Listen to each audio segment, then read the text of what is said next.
Bonjour les CE1. Alors aujourd'hui, mardi, on continue et on termine la lecture du Prince de Motordu. Alors on se rappelle, dans les derniers épisodes d'hier, le Prince de Motordu recevait une lettre de la princesse des écoles. Maintenant, le Prince de Motordu sait beaucoup mieux parler, il ne tord plus les mots. Il est rentré chez lui. Il a reçu une lettre de la princesse des écoles qui lui demande si il veut bien l'épouser. Et le prince lui répond avec un télégramme que oui, il est d'accord pour l'épouser et se marier avec elle. On continue aujourd'hui la lecture, sachant que vous avez déjà normalement dû lire les textes et répondre aux questions, c'est simplement le corriger. On commence par relire ensemble les deux vignettes et on répond aux questions qu'il y a derrière. Alors, c'est parti. Vignette 1. Et c'est ainsi que le prince de Motordu épousa la princesse des écoles.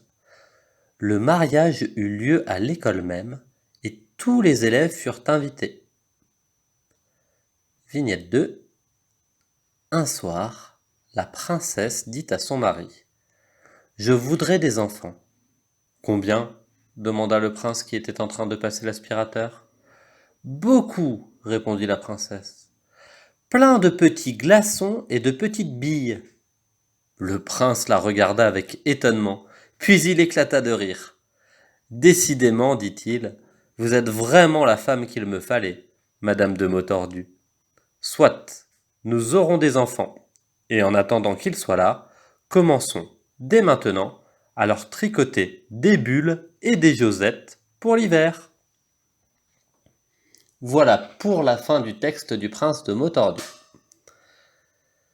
Exercice numéro 1. Qu'est-ce que vous aviez à faire? Vous deviez compléter avec les mots du texte 1. Alors le mieux c'était de ne pas regarder le texte, d'essayer de se souvenir et de retrouver ce que ça pouvait être. Et on retrouvait « Et c'est ainsi que le prince de Motordu », donc prince, en plus ça fait un petit moment qu'on le voit ce mot-là, normalement il n'y a plus de soucis pour l'orthographier comme il faut. « Et c'est ainsi que le prince de Motordu épousa la princesse des écoles ». Ça veut dire la même chose que se maria avec la princesse des écoles. On continue.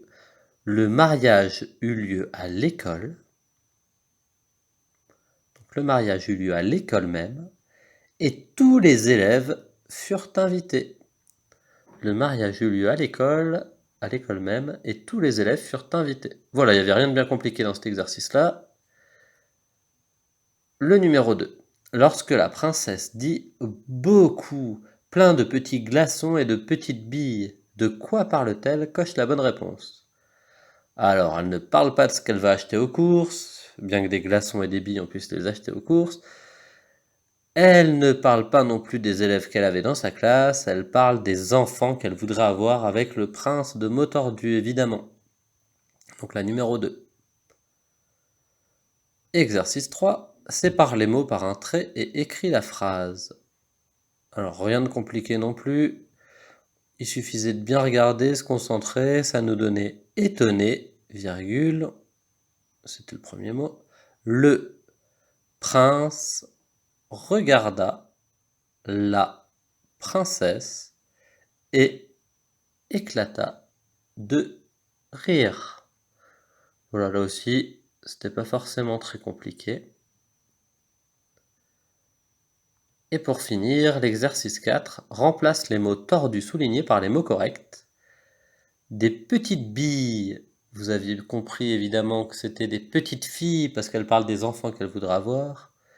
Et les petits glaçons, ce sont des petits garçons. On n'oublie pas la cédille sous le C de garçon. Et pour finir, des bulles et des josettes pour l'hiver. Des bulles, ce sont des pulls. Et des chaussettes pour l'hiver, pour qu'il n'ait pas froid. Généralement en hiver, on met son pull et on met des chaussettes bien chaudes pour pas attraper froid. On a fini avec le prince de Motordu. La semaine prochaine, vous aurez des questions sur l'intégralité du livre, remettre l'histoire dans le bon ordre, par exemple. Et puis on finira complètement le prince de Motordu en regardant un épisode du prince de Motordu, en regardant ce qu'on vient de lire sous forme de petits dessins animés. Voilà, je vous souhaite bon courage pour le reste de la journée si vous avez encore du travail, et puis sinon une très bonne journée. Au revoir.